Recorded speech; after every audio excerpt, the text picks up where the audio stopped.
aqui serve para vocês. Isso aqui serve para a igreja refletir.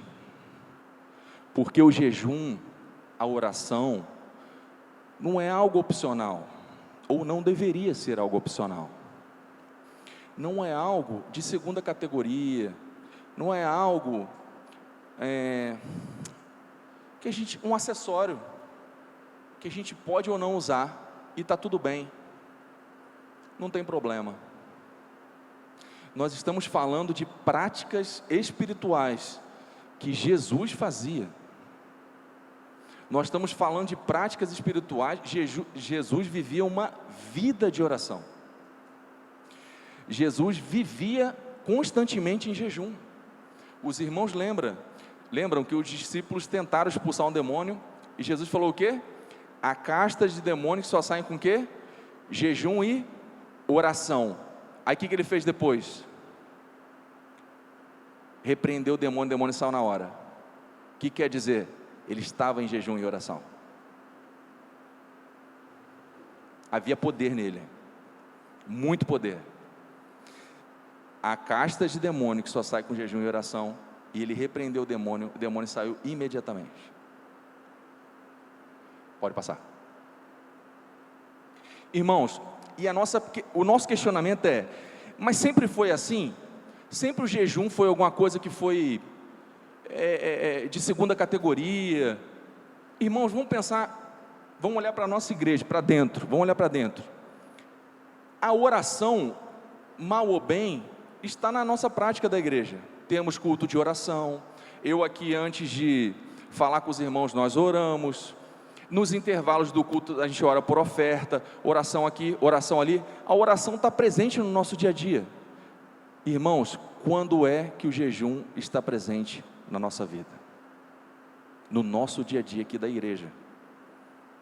E aqui eu chamo a responsabilidade para nós, Assembleia de Deus em Itapuã. Quando é que a gente fala de jejum aqui? Quando é que a gente faz alguma coisa em jejum aqui? Eu sei que em alguns momentos tem, mas olha a proporção. Cadu, mas você está falando de quantidade. Deus não se importa com quantidade. Não é diferente quando você ora todo dia? É quantidade, todo dia. Não é diferente quando você faz jejum frequentemente? É direto, é sempre. Jesus falou que a casta de demônios só sai com jejum e oração. Então nós estamos falando de frequência sim. E como é que eram os cristãos de antigamente? Eu estou aqui com a Didaquê, que é o primeiro catecismo que teve da igreja. Eu quero que abstraia doutrina, abstraia nesse momento. Eu quero só um fato, um fato, pode ser?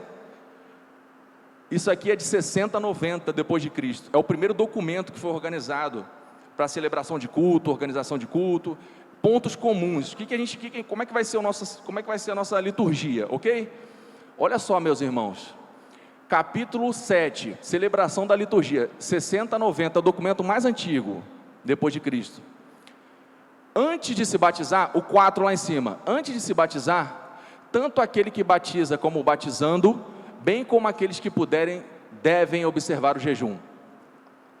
Você deve ordenar ao batizando um jejum de 1 ou 2 dias. Essa era a igreja que estava começando. Um novo convertido, para se batizar, jejum de 1 ou 2 dias. Prescrição. Prescrito isso aí para ele.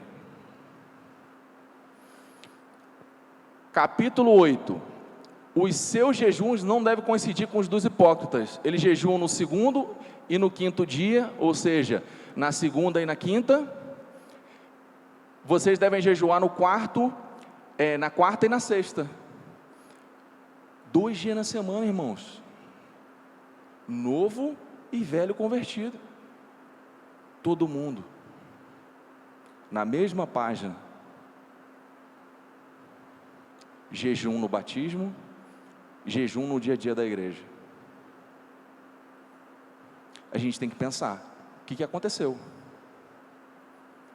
O que aconteceu ao longo do tempo que o jejum foi esquecido? Um outro aspecto é que a oração, irmãos, a oposição contra a oração, ela é menos evidente do que contra o jejum. Os irmãos entram no supermercado, olha a variedade de alimentos que tem. Olha a publicidade que é feita com relação à alimentação. Os irmãos acham que a caloria que a gente consome é o que a gente deveria consumir.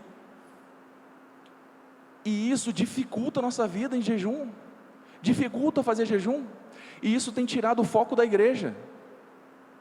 Porque se a gente tem manjares, se a gente tem prazeres para a nossa carne, e um deles é a alimentação, e é uma bênção, irmãos. É uma bênção. Hoje mesmo, fui no restaurante com a minha irmã, carne, maravilhoso. Só que a gente tem que parar para pensar como a gente pode retomar esses primeiros passos aqui da igreja, que jejuava, está aqui, ó, no catecismo deles, o novo membro li isso aqui, ó, jejuar 2 vezes por semana, está lá. O novo convertido, em Marcos capítulo 4, Jesus diz que o reino de Deus é semelhante ao agricultor. Eu gostei dessa passagem, que ele planta a semente, ele nem sabe o que acontece lá embaixo, mas no devido tempo a planta cresce e dá fruto. Você não precisa entender muita coisa sobre jejum não, às vezes a gente quer explicação demais, é praticar.